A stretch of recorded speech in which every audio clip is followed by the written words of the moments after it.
Bonjour. Salut à toi, salut à moi, salut à vous, salut à tous et bienvenue sur mon YouTube. Cette fois-ci nous nous retrouvons sur YouTube et non sur Twitch mes chers amis. Donc nous sommes partis pour une petite vidéo. Donc la petite intro, hop en mode posé. Donc là on démarre la vidéo, donc je suis un FK qui s'appelle Zindra.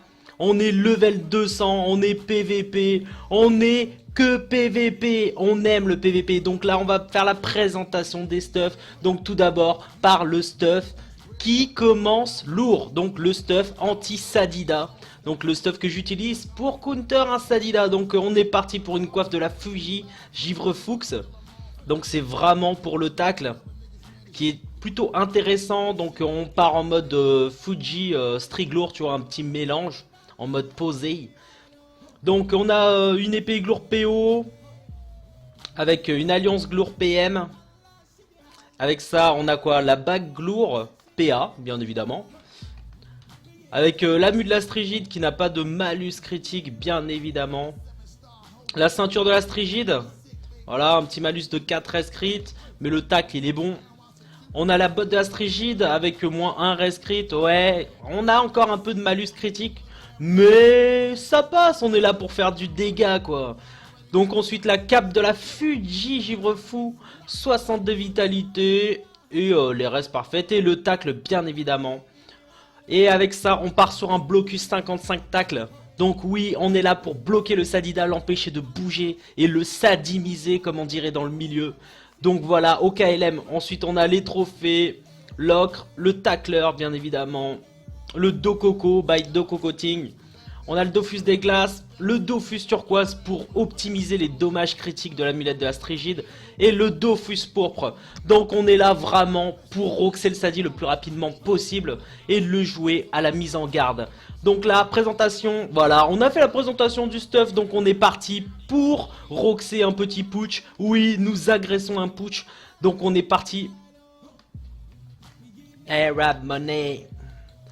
Donc là on est parti pour le putsch. Avec ça bien sûr on optimise au bouclier hein. Donc là on va directement roxer sans rien, sans boost. Donc on voit qu'on roxe du 1047 sans boost. Ensuite au retour du bâton.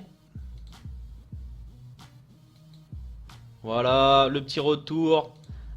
Aveuglement bien sûr, on montre la panel de dommages qu'on fait en fait.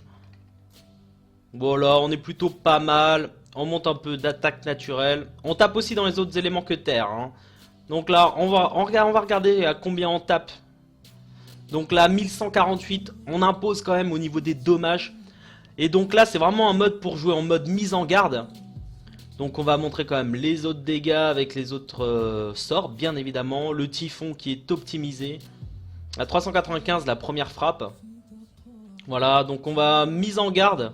On va voir ce qu'on fait sans les boosts, enfin avec les boosts du moins.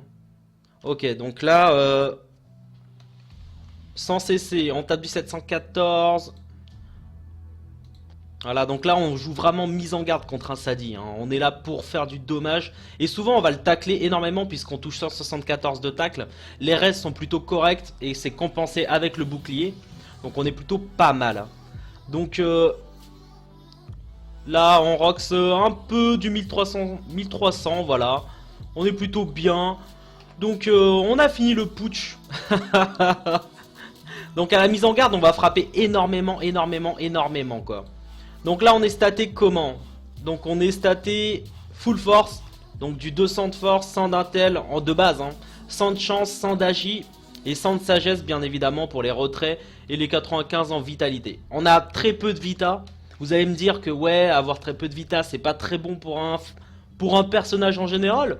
Mais personnellement je suis pour le dommage. Donc sur mes agros ça se passe très bien.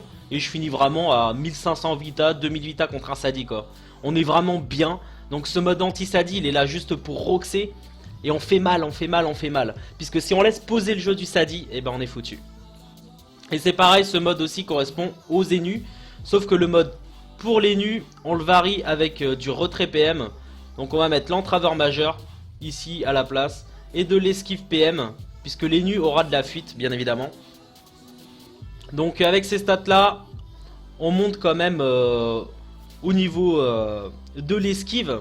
Donc l'esquive PM à 81 qui est vraiment correct. Et en retrait on est à 78. On arrive vraiment à foutre à poil un ennemi. C'est-à-dire qu'il sera à 0 PM.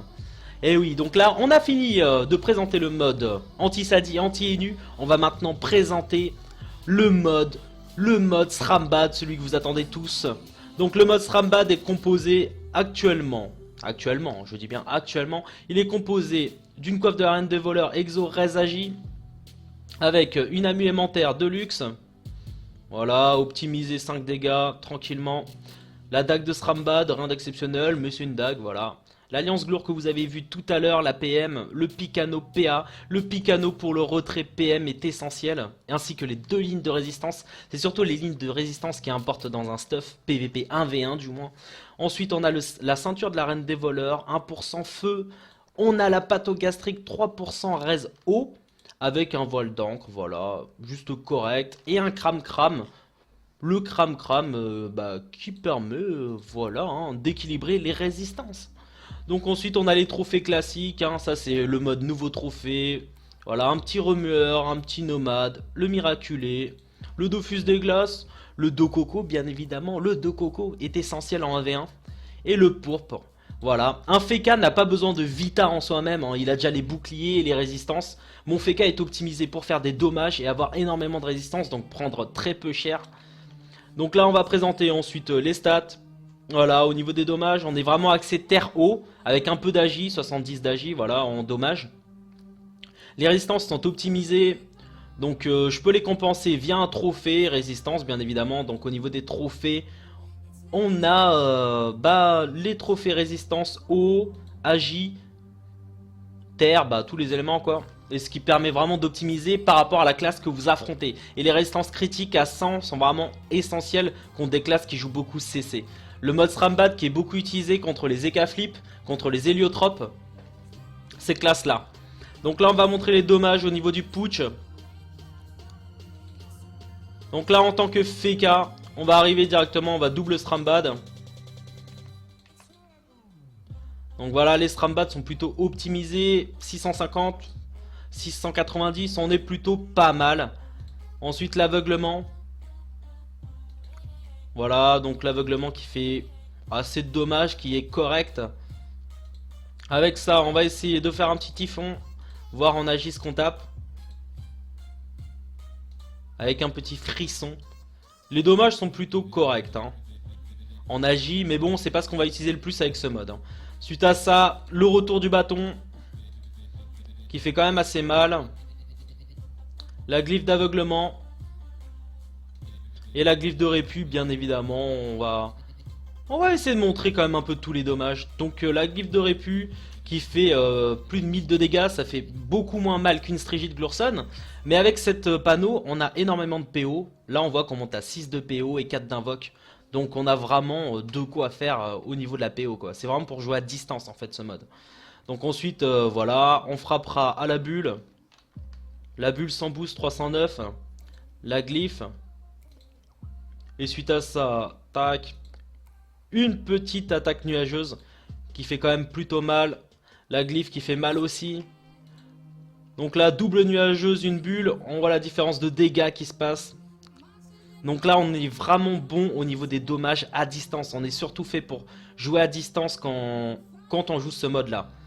Voilà, donc là, quand on est boosté à la mise en garde et qu'on maîtrise et qu'on double Srambad... Voilà, ça fait vraiment mal.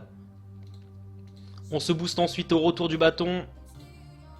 Ah, la game est finie. Donc voilà, après une petite ellipse, on est parti pour une game là. Actuellement, on est en agression contre un Kra. Je vais faire du commentary du coup, puisque là, on va commenter le match. Il s'est déroulé hier soir, que j'ai filmé, voilà, tranquillement. On était en stream. Donc là, je préfère filmer en différé pour faire des commentaires plus précis. Donc là, on est contre un Kra gratuite.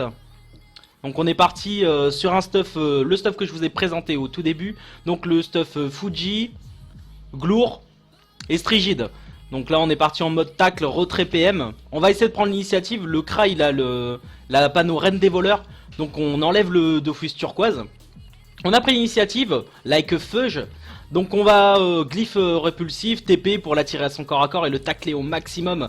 Là le Kra détacle de 2, on pose quand même une gravitationnelle pour l'empêcher bien sûr de se barrer. Donc on se boubou pour éviter le Rox du départ. Donc là il a un bouclier donc il n'a pas les Strambad. Donc il a sûrement une épée glour puisque il a les 10 de raise fixe partout. Donc là il décide de flèche punitive dans le vent. On sait jamais, tu vois, il se dit, je pense. Il booste le Doppelkra qui est une très bonne initiative puisqu'il va faire masse de dommages grâce à la flèche empoisonnée. Donc là, voilà, je vais me rapprocher, je vais essayer de lui retirer des PM. Donc je lui retire les PM en question. Il perd 4 PM, il prend assez lourd. Donc j'évite de me mettre dans la glyphe verte pour taper puisqu'il y a 20% de réduction de dommages. Là, j'étais en train de tester si je détaclais ou non. Donc là le Kra, on va lui enlever les PM encore, on va l'empêcher de bouger, tu vois. Donc là il a 0 PM. Là on peut poser une glyphe de répulsion bien évidemment. On va se bouclier Feka, ou on va retirer les PA. Qu'est-ce que j'ai décidé? Je crois que je retire les PA. Voilà donc je retire rien malheureusement, mais là il peut pas détacler, il peut pas nous pousser, il peut rien faire. Il est obligé de se prendre la glyphe de répulsion, ce qui va être vraiment notre atout pour faire des dommages contre ce type de classe. Donc là il décide de nous roxer au corps à corps. Là il invoque le chaffeur. Pour quelle utilité je ne sais pas encore. Donc là la glyphe de répu qui fait un peu de dommages, il est quand même blindé de résistance le Kra. Il est optimisé, on voit pourquoi il tient son grade. Donc on enlève les PA. Pourquoi? Puisqu'on va placer une cawotte en fait et l'empêcher de faire le plus de mouvements possible. Donc là, on va décider de ce boubou et de Bastion. Puisque du coup, Bastion, pourquoi? Parce qu'il a la relance punitive qui va arriver. Donc le Bastion, au cas, enfin le bouclier FK, au cas où il décide de nous rush. S'il nous rush à la dague, enfin à l'épée plutôt, épée Glorson, et ben on risquait d'avoir mal, donc je préférais me boubou. Donc là il décide de poison, ce qui est vraiment une bonne initiative de sa part. La punitive qui fait 0 dommage puisqu'on est sous Bastion. En tout cas il nous a boosté puissance, ça fait plaisir. Donc là on va avancer de 6. On voit qu'il est contre un mur, le Kra est contre un mur, il nous offre une porte de sortie pour permettre sa pendaison. Et oui, donc là on va TP, on va bien évidemment mettre une glyphe pour optimiser les dégâts de la TP. Boum. Donc là on a TP, on se boubou tranquillement. On n'a pas retiré de PM puisqu'en fait il y a toujours le mur à côté. Donc même s'il se déplace de 2 à côté ou à gauche ou à droite, on pourra être là quoi. Là on voit qu'on fait pas beaucoup de dommages à l'épée Glour puisqu'il a 121 de résistance critique. Donc on lui retire de la J. Donc là on voit qu'il est taclé. Il arrive qu'à fuir que de 1. Que va-t-il faire? Donc là il décide de détacler, il perd beaucoup de PA. Tout ça pour mettre une flèche en poids. La flèche en poids c'est vraiment la source de dommages d'écras contre un Feka. Donc là on va sûrement se déplacer à droite, l'attirer. Ouais, moi je vous spoil, tu vois. Donc là on lui retire les PM pour éviter vraiment d'être détaclé.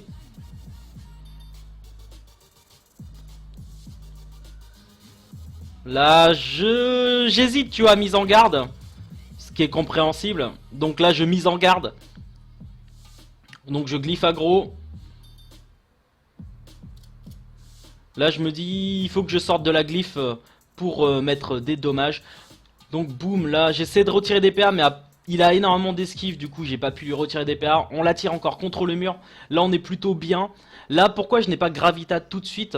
C'est justement pour éviter le genre de situation où je Gravita et il arrive à se barrer quoi.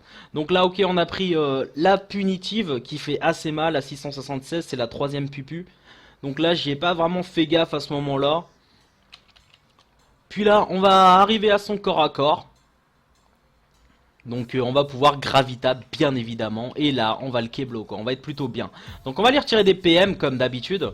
Le but c'est vraiment de l'empêcher de bouger. Donc on glyphe PM. Voilà. Là il bougera plus, la Gravita. Et derrière c'est obligatoire qu'on foute une répu. C'est obligatoire, quand il a plus de PM, obligatoire. Donc là c'est quand même tendu. Le Kra il s'en sort plutôt bien, il fait masse de dommages. On a fait une seule erreur, l'erreur de la pupu. Mais là mes chers amis, donc on est plutôt bien. Là il se booste à la maîtrise de l'arc. 70 de dommages qui n'est pas négligeable. Il va faire quoi? Donc il a le nébuleux, hein, by nebuling. Tous les tours impair, il fait super mal. Boum. Donc là, la glyphe de répu qui fait très très mal puisque je suis sous mise en garde. Et là, la game elle va se terminer. Elle était quand même tendue, hein. La game était tendue, bien évidemment. Donc là, je vais décider, voilà, de roxer, je me booste. C'est une aggro sur le fil, hein, mais le Kra, il est plutôt optimisé, donc c'était tendu, quoi. Hein. Donc là, on tape. Et voilà, là la game est terminée, donc ça se finit sur une victoire de Syndra par rapport au Kra. Donc, en tout cas, merci à vous d'avoir maté la vidéo, ça me fait plaisir mes chers amis. Donc n'hésitez pas à me follow directement sur Twitter, oui, @blurst avec 2 T exactement. Et n'hésite pas aussi à mettre un petit pouce bleu, n'hésite pas à commenter aussi et à dire ce que tu as ressenti par rapport à la vidéo. Est-ce que tu t'es amusé, est-ce que tu as kiffé? Oui, on surkiffe la vibe. Donc je vous remercie en tout cas pour m'avoir suivi sur cette vidéo, ma toute première vidéo. Donc n'hésitez pas à me suivre pour me soutenir. Bye. Donc salut à toi, salut à moi, salut à tous, salut à vous mes chers amis.